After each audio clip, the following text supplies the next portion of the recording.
Following is a sponsored message from Interfaith Community Services. Voice of San Diego is a nonprofit, and a majority of our budget comes from listeners and readers like you. But we also depend on revenue from grants and advertisers to maintain independence and produce more of the hard-hitting journalism you expect from us. Interfaith Community Services is North San Diego County's largest provider of social services. With programs ranging from food, housing, employment, youth services, addiction recovery, and more, Interfaith serves over 17,000 of their neighbors in need each year. Headquartered in Escondido, their mission is to help people help themselves.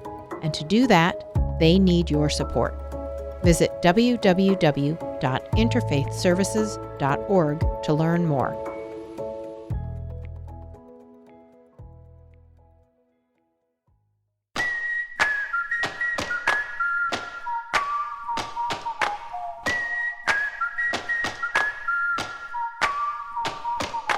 Welcome to those of you listening on News Radio 600 Kogo. It's the Voice of San Diego on podcast. My name is Scott Lewis. I'm here with my friend Andrew Keatts. What's up, pal? Sara, Libby. Hello. How'd you guys do without me? Rough summer. You had to miss like 3 or 4. It was great. It's been fine. Well, we are going to jump right in. There's great, interesting, weird developments in local news today. Share San Diego, Home Away, and Airbnb join council members Scott Sherman, homeowners, hosts, small business leaders, blah, blah, blah, to announce that they have collected the necessary signatures to qualify a referendum to overturn the de facto ban on second home vacation rentals passed by the city council last month.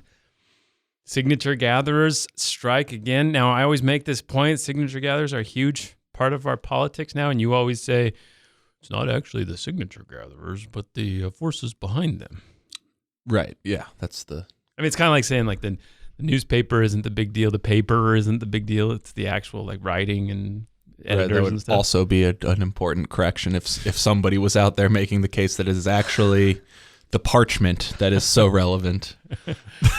So we here have yet another big, bold policy change at the city council level that is getting thrown to the voters, probably, right? Maybe not guaranteed. Well, it's not like a big signature turn-in with a splashy press conference could go wrong. No.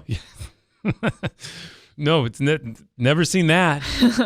What's interesting, it is worth pointing out though that no one has called me to be like, hey, this signature gathering thing's a disaster, and they don't think it's going to pass. Not one. Where in the previous case, like every San Diegan called with that information. I was surprised about this campaign because they did a lot of signature gathering on the coast, which I thought like they might not do. Thought they might avoid the coast.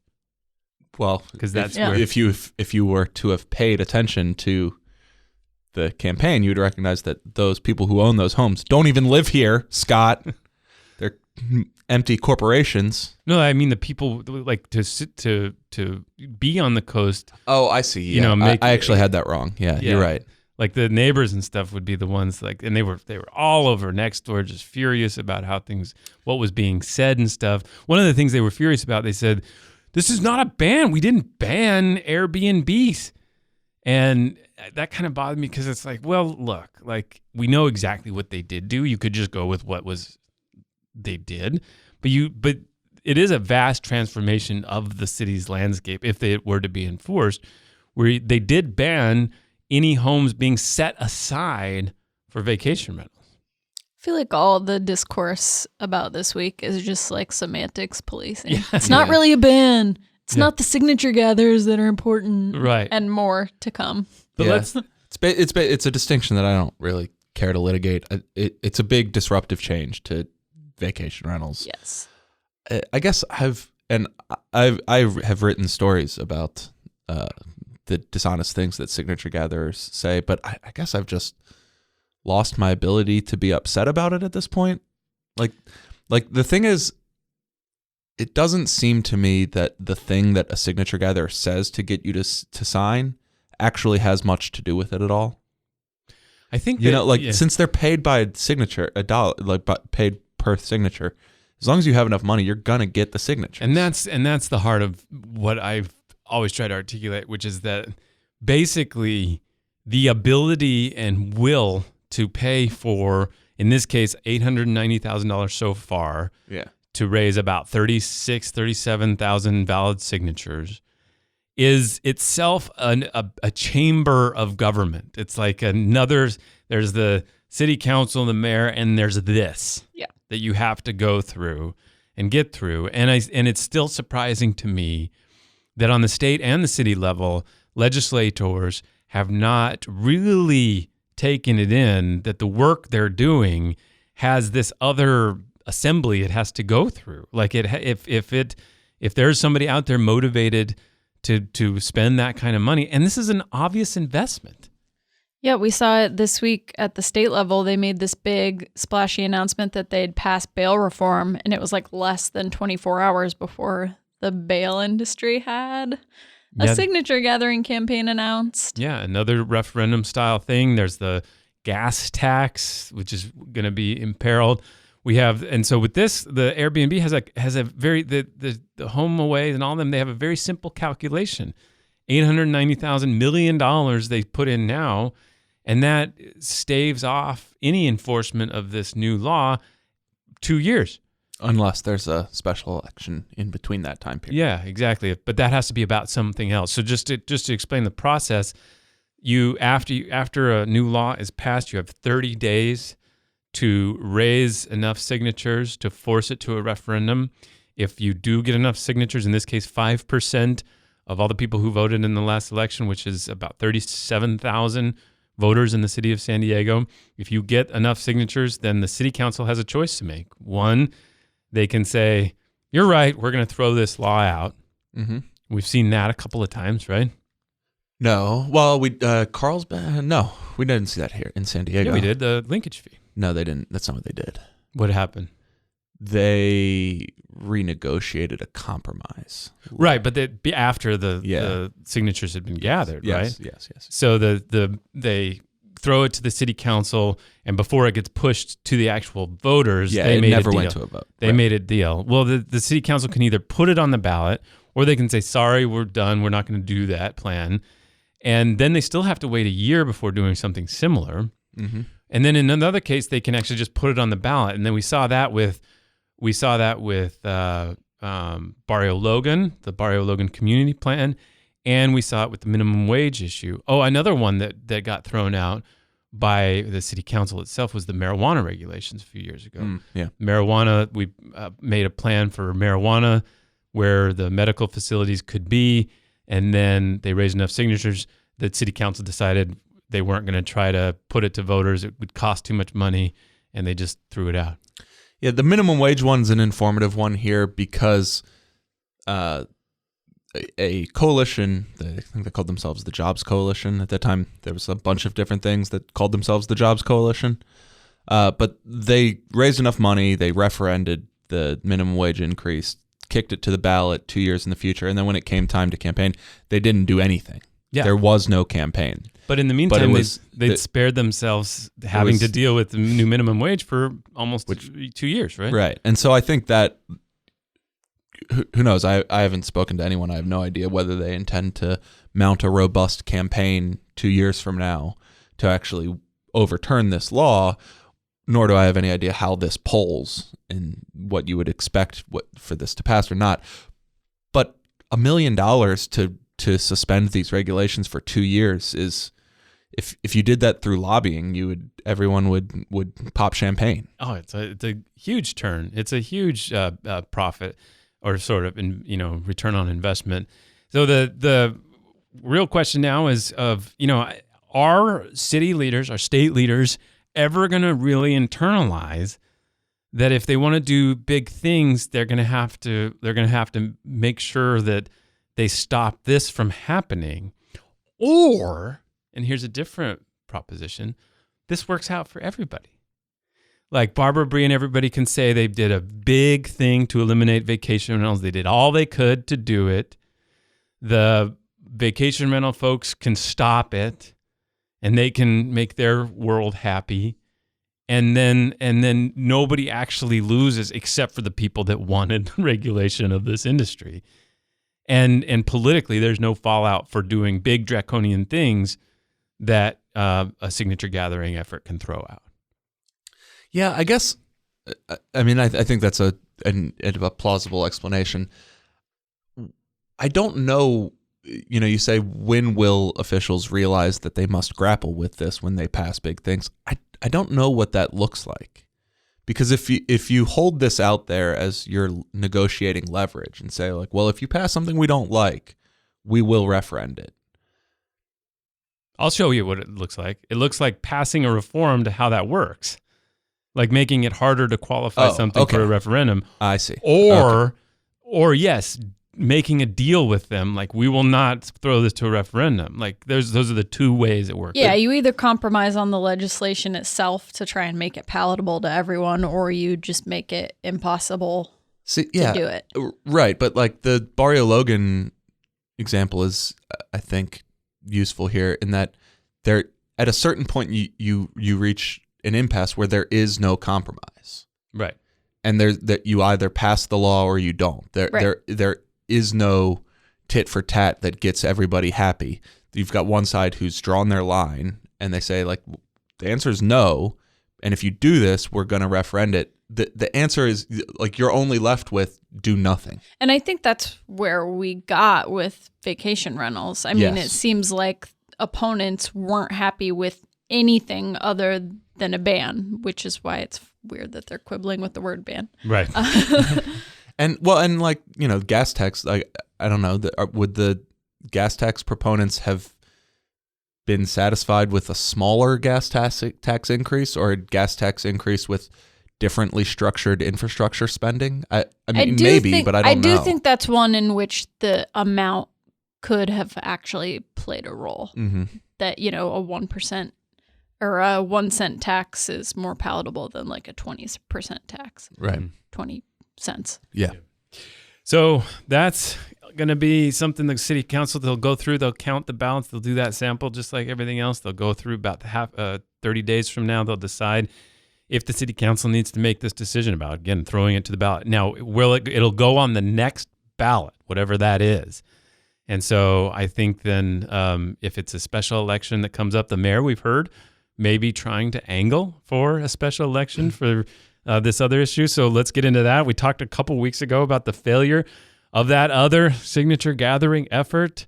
Signature gatherers, man, I'm telling you, it's all our politics is. The push to put a measure on the ballot that would have increased. I really don't like it when you say it. I know. I don't understand. It really why. Bothers me. The gatherers themselves are not significant. They are, though. No, they're the front. It's again. They're interesting. It's the symbol. Why? What other symbol should I use? Just the initiative process, or moneyed interests? Moneyed interests. It's the people who have enough money to do things. Fine. Which is to say, it's the same as it's always been in the world of politics. Another signaturing gathering effort, the push to put a measure on the ballot that would have increased hotel room taxes, funded an expansion of the convention center, homeless services, and roads. Homeless services was the big change to the old plan. This has been a plan, obviously, for a long time to raise hotel taxes and expand the convention center, but this one included a lot more homeless funding. And we were regularly told there was no plan for how the money that it would raise would be spent. While it was a bit new to see the Republican mayor champion a tax increase and tout that he didn't know exactly how he would spend it, it was a feature, he said, not a bug. That way they could use the money as they saw fit. We learned this week, though, that the mayor's team did have some idea how it would spend the money. It was something he had set in motion last year. So this year we're ramping up our services with our 3 new bridge shelters, which serve up to 700 people each day with more than just a bed. These shelters provide job training, mental health services, substance abuse counseling, and housing navigators to help them find a permanent home. So these were 3 large tents? They're tents, not bridges. They were not bridge shelters. Yes, temporary bridge shelters. Tents, in other words. Okay, so a draft plan obtained by Voice of San Diego's Lisa Halverstadt this week contemplated spending between $32 million and $52 million out of $140 million the tax was expected to generate for homelessness over the next 5 years to keep the tents open. Okay, so just to be clear, the tax increase, a lot of which was going to go to the convention center expansion for homeless services, the homeless services part, a big chunk of that was imagined to pay for these tents. And so obviously this was interesting to us because the tents were, first of all, considered temporary, and they were paid for with the mayor's staff and city going after funds. They don't like the term diverting. No one does. It's a real touchy term. Real touchy term, yeah. They used money that was set aside for permanent housing investments, right? And they said, well, we're going to use this money because we have an emergency. We're going to put these shelters up. And the Housing Commission sort of reluctantly agreed, right? That, okay, we'll use this money set aside for permanent shelters to keep. And so it was interesting to us, A, to discover that funding these tents was imagined for this tax hike. Mm-hmm. Yeah. I mean, I think if you're a voter, we're not voting on it now, obviously, but how they're going to use this money would be a big part of the decision you're making. And if you just think kind of like amorphously, oh, homeless services, they'll do something, that's great. But if you think, oh, maybe I don't think these tents are actually a good approach to homelessness, and that's what it's funding, then that could sway your vote. Yeah, and I mean, the fact that they were proposed as temporary is not an academic distinction. That, for instance, is why they only had 2 years, or that's at least related to why there was only roughly 18 months of funding provided through the Housing Commission. So now we know, well, that funding will run out, but that doesn't mean we were intending to close the tents at that point. Yeah, so Lisa did a piece basically saying, look, there's no plan for how these will, be funded. And this isn't, again, let's be clear, this isn't to say they won't find the money for keeping these things up. Right. I guarantee you they will. Sure. Or, boy, I can't guarantee anything with this city council and this mayor. They may not, but they could, and it wouldn't be, they would be able to prioritize it somehow. Sure. It is not a hard lift to find the money. Yes. The question is what that finding that money will imply for other things. Right. And so will they, for instance, again, raid this permanent housing investment fund? I'm sorry, raid is probably going to trigger. You don't want to divert. You don't want to raid. I'll go ahead. Shuffle. I'll go ahead and side with them that like raid has negative connotations. There's a little pejorative there. All right, fine. Because there's an emergency, use some of these funds to invest in these shelters and keep them open. And so we had an interesting debate. Do we, is this news? Did we reveal something by this needing to happen? And the mayor's like, well, we do have a plan. The plan to keep these things going is to fund them, to pay for them with money. Sure. And we're like, well, what about some of the consequences and sacrifices we might have to make to keep them? Is that a discussion we can at least have about, is that the right way to use that money? Yeah, I mean, there's just so many worthwhile questions left unanswered here. One is it going to continue to be the Housing Commission that spends this money? Will it be, which is to say, money that we have set aside for permanent housing, right, that is instead being used for this? Which, that in itself was a controversial idea among, the housing-focused wonk class, right, when that first decision was first made. And so now, is that an ongoing commitment? Is that something that is just part of the Housing Commission's ongoing responsibilities now? If not, okay, that is an interesting answer if the answer is no. But then the question becomes, does it come from the city's general fund? And if it does, what are we taking that money from? Because look, we have the budget is quite large. There's a lot of money in it, but $40 million is not an insignificant expenditure. It will reflect spending cuts from other areas. And so what will that look like? And how long is that commitment expected to be? 1 more year, 2 more years, 5 more years? Like certainly, and then to the point that at the top, it is interesting to learn that this is at least one of the things that the new hotel tax money was going to go towards. Because this is something that some people don't like, that might have influenced their vote on that hotel tax. Right. And if this hotel tax increase was crucial for keeping these tents open, not getting it, at least not getting it this year, seems interesting. Yeah. Exactly. Seems significant. Now, they'll say, well, look, the budget process will play out next spring. At that point, we'll deal with how we're going to displace other priorities because budgeting is a priority thing.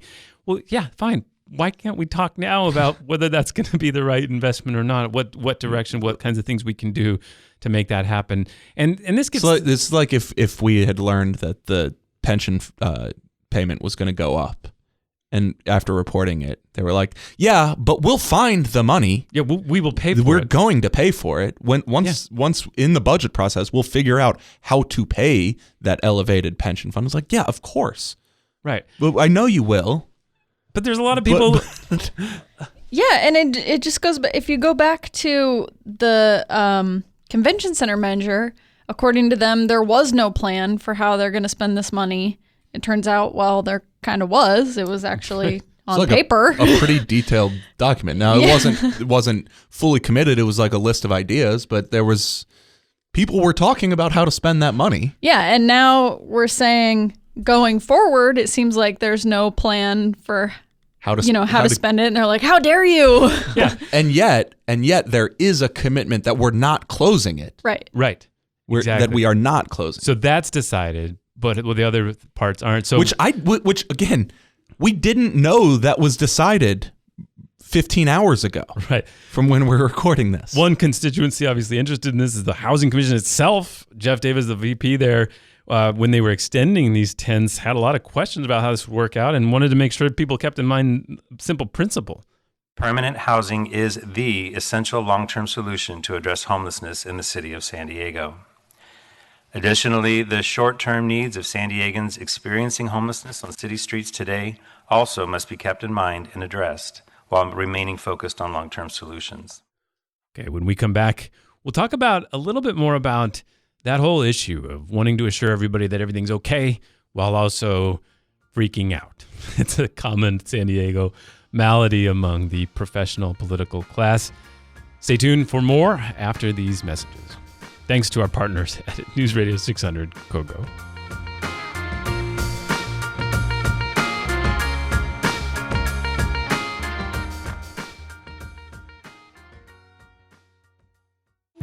The following is a sponsored message from American Medical Response. Voice of San Diego is a nonprofit, and a majority of our budget comes from listeners and readers like you. But we also depend on revenue from grants and advertisers to maintain independence and produce more of the hard-hitting journalism you expect from us. When accidents, injuries, or emergencies happen, American Medical Response is there. American Medical Response has been caring for patients in San Diego County for over 65 years. As an exclusive 911 emergency medical response provider within the community, AMR wants to remind you to stay safe, San Diego. To learn more about AMR, visit amr.net.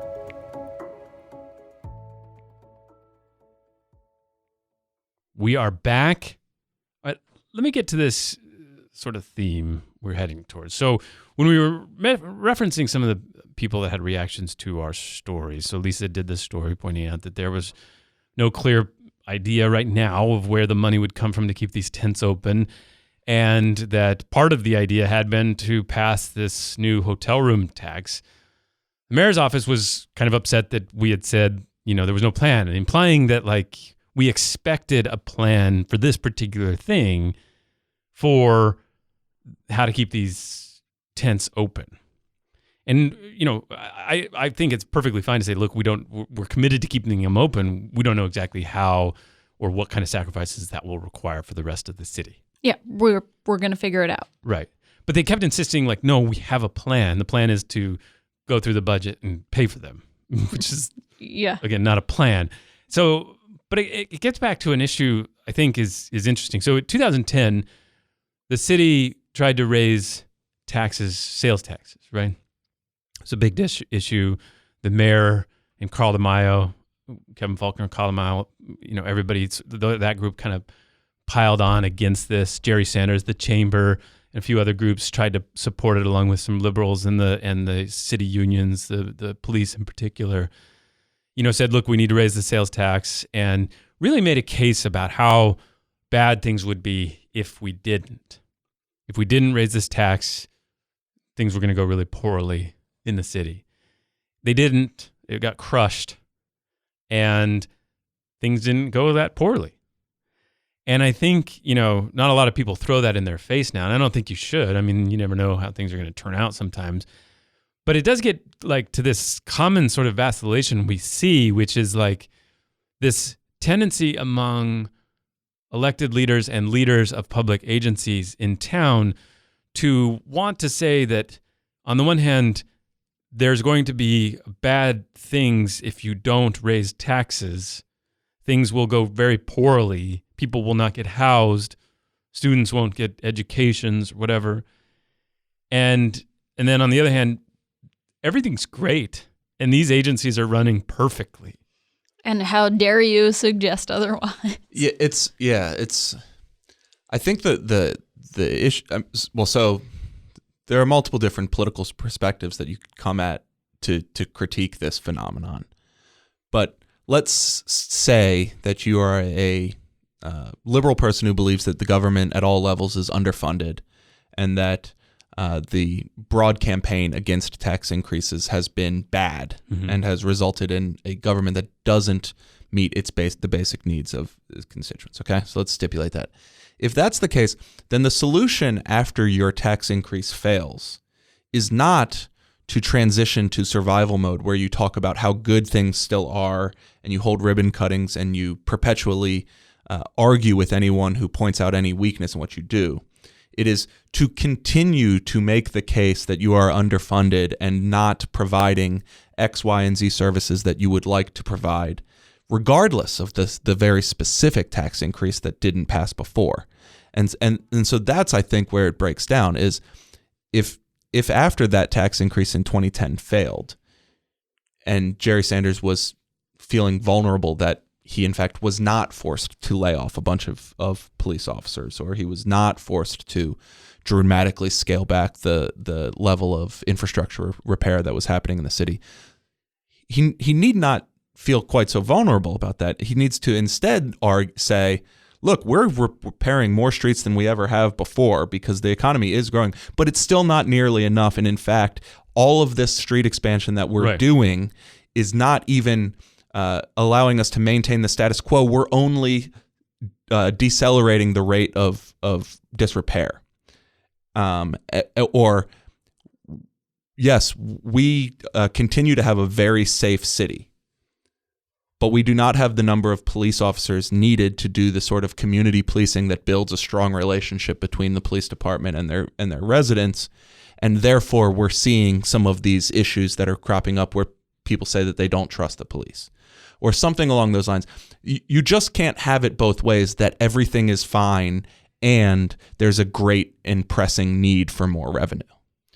Yeah, you hinted at schools, and this is something we've seen a lot with the school district, where in the campaigns, it's almost this apocalyptic, kids are being poisoned by asbestos and lead, crumbling classrooms, and violent leaks, shooters are coming. Yeah, exactly. Graduation rates are potentially in danger. Technology, yes, everything. Right, and then you take it away from the campaign, and it's graduation rates are 750%, and we're the best school district in the history of the universe, and the media is evil for suggesting otherwise. Well, and then we get in this situation where you look at people like us who are pointing out shortcomings and things that need to be improved, and you see that as an existential attack, an attack on your very leadership ability, your competence as managers, as opposed to a nice service that helps you identify things that you might be coming in short on. If they had identified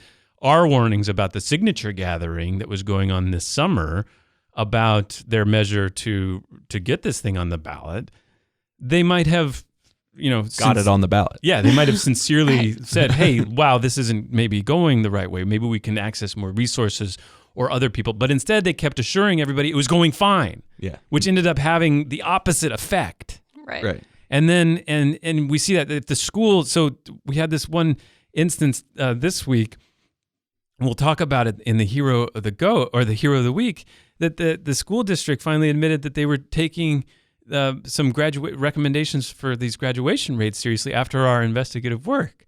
And it's like, had they looked at our investigative work as an opportunity to identify things that they could work on, rather than as this existential attack on their competence, they might have been able to make advances sooner. Yeah. And so that we have to figure out this balance in this community about the willingness to accept and talk openly about shortcomings without it being taken as this offensive attack on your competence. It's especially strange that it's not that rough and tumble a political environment here. No. It's just a podcast. Well, even forget about us. It's not like there's some opportunistic group lying in wait. Right. That the moment you say, listen, our infrastructure program is severely underfunded and we're not going to make good on all our commitments. It's not as though you're going to have 5 different interest groups dive on you and tear you to shreds for that admission. Well, I think they live in fear of the mailers and how, quotes are taken and printed on mailers, and they just don't want to acknowledge something that could be used that way. But again, every incumbent wins re-election. Yeah, Kevin Faulconer didn't even have to run in November. Yeah. So what the hell is everyone so goddamn afraid of? Yeah. No one ever loses a re-election campaign. But yet they all operate from fear. Yeah. Constantly. It's just like, and the ultimate confidence is not to say everything's okay. Right. The ultimate confidence is to be okay that things aren't okay and that you're going to help us all get us through this. Yeah. I don't get it. So a lot to learn. I think hopefully they get some things together. Lisa's done some wonderful work, both on the whole history of these efforts to address homelessness, but then also on these latest developments. And we will see couple of things to watch for. So the signatures counting that is going on at the registrar of voters right now on that initiative should be wrapped up in the next 2 or 3 weeks. And then we'll learn whether it qualifies for the 2020 ballot. And then we will see if the mayor tries to push for an earlier special election for that. And if he somehow gets the votes at the city council to do that. We will also see if Airbnb had enough signatures and there's HomeAway and those groups to throw out that law. And now our hero of the week.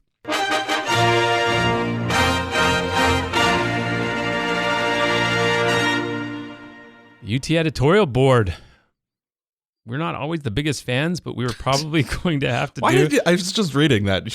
You had to write not always the biggest fans? Sorry, you could contribute to the preparation of the show. Just give them the hero. Just say good job. No need. Well, I think specifically they're the hero because of these candidate interviews that they've done, both in the run-up to the June primary and then again this week with Cindy Martin. So I guess maybe she's not a candidate, but but she's public official right. interviews. I think they're a wonderful public service, and they ask really sharp questions in a way that they clearly is really go exciting to see as a journalist. Yeah, they clearly go in very well prepared. They ask sharp follow-up questions, especially. And that's so important, right? Not just letting things go unchallenged. And so in the presentation of the Cindy Martin interview, they treated it like a big thing. They gave it really large photos. They gave it the full feature style spread for the story page. It's just a really good product. Yeah. So at least for people like us that want to read 4,000 sure. words. It's like a 5,000 word Q&A that many people I'm sure didn't get through. But so in this case, again, it was the interview with the superintendent of the San Diego Unified School District, Cindy Martin. And in it was, for instance, and this is particularly what I wanted to highlight, was this news that the committee formed in response to our investigative work on explaining the San Diego Unified School District's graduation rate, released its report this summer. I didn't know that. And Cindy Martin said, quote, the report, we are now taking seriously, and some of those recommendations have to do about retention and remediation of students so that we don't lose those students or don't have kids leave our system. Boy, golly gee, gosh darn it. It is. Glad you're now taking that seriously. Remember when they created an entire web page saying nothing you wrote is true and it's all a lie? Yeah, we're going to have to do a whole show on this interview, I think. But which is the plan. But this, I mean, that was like a remarkable little nugget in there, that the very basis of that entire series of stories, which they took as an existential attack. They were very angry that we would suggest it. It was that is now something that they recognize they could use public policy to address. And that there were kids who, in their high school careers, were leaving traditional schools, were struggling. Mm-hmm. In the traditional schools. They left the traditional schools and went to charter schools. And had they been counted in the graduation rate would have been lower. That was the baseline message of our investigative work on that. And their response was, we followed the law, which was never something that we said that they didn't. But what's remarkable we said they did. We said they Clearly. did, right. But what's remarkable about this is that she just kind of casually says, you know, we now recognize that there are some steps we could take to try to keep these kids from leaving, which will keep them in our system, which is good for us. Which, I mean, I agree. We could have gotten so much farther a year ago had you not decided to try to murder us for this. They hired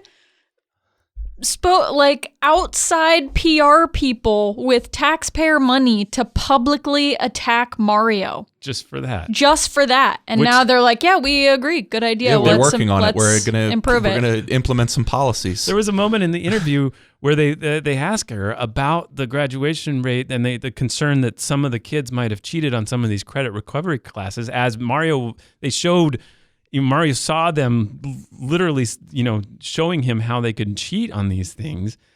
And they said, why did you react the way you did to that revelation, as opposed to like learning from it and seeing like what you could do about it?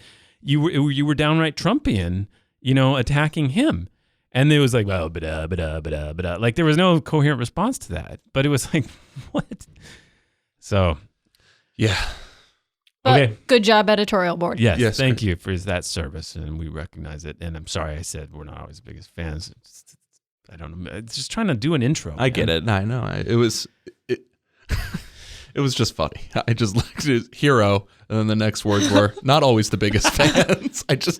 I love them. I love them. I mean, I think Scott is covering for me, who has publicly criticized the editorial board in the past. So I specifically want to say they do a great job on these efforts. Great.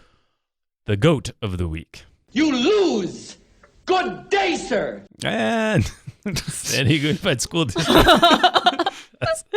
Not in this case, not necessarily. We're actually kind of crediting the school district. Yeah, for at least sussing out an issue. So the San Diego Unified School District has only one auditor now after budget cuts, and she revealed the other day that Associated Student Body Funds, these are the monies that are set aside for student use at various schools, are regularly mismanaged. These accounts can be as big as $1 million each. They're supposed to be used for homecoming, student activities. Were you guys in student government? You No. probably were. No, I was the editor of the newspaper, right. Obviously. Sorry. We covered gosh. the student government Your diligently. face, I wish I had a picture. You like shot holes in my brain. So these can be big funds. They're supposed to be used for student activities. But the auditor found they were commingled with staff accounts and often used for staff-only events.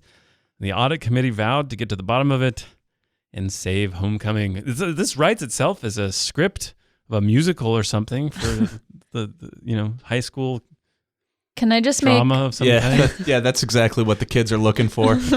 some forensic budgeting. Can I just make one point Forget about the sex. this Forget about audit? partying.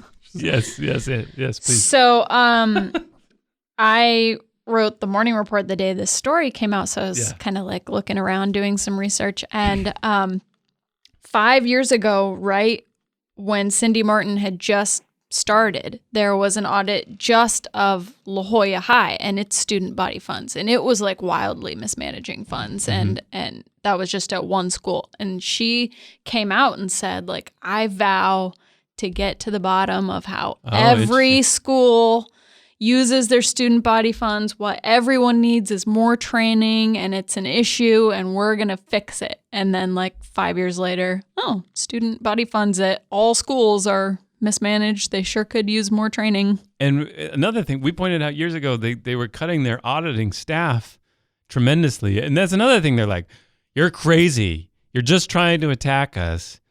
But now they're like, well, yeah, we're going to rebuild some of that auditing staff. Like, all right. Okay. We got a lot of these topics and others at PolitiFest this year, October 6th. Go to politifest.org, or you can sign up at the Voice of San Diego website. Please get your tickets, sign up, and we'll have a program settled soon. My nails have been worn down as I chew on them, trying to get people booked, but we're getting everything ready for that. So politifest.org. And thank you for all of our partners, News Radio 600 Congo, and to the staff. And a shout out to Kinsey Moreland, who helps us produce this show, and Adriana Eldes, who pulls a lot of those clips and other programming notes, does a lot of great work for us as we produce this podcast that everyone loves so much. Really the most popular political podcast produced in downtown San Diego. I think that's really not even competitive, right? Yeah. All right. Thanks for listening.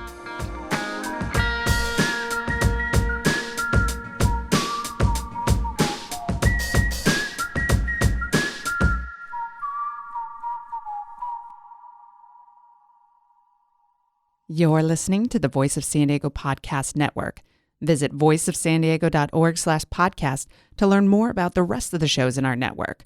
We've got Cura Chaos, a live podcast featuring interviews with movers and shakers from San Diego and Baja California, and The Kept Faith, a sports podcast. Be sure to give them a try, and thanks for listening.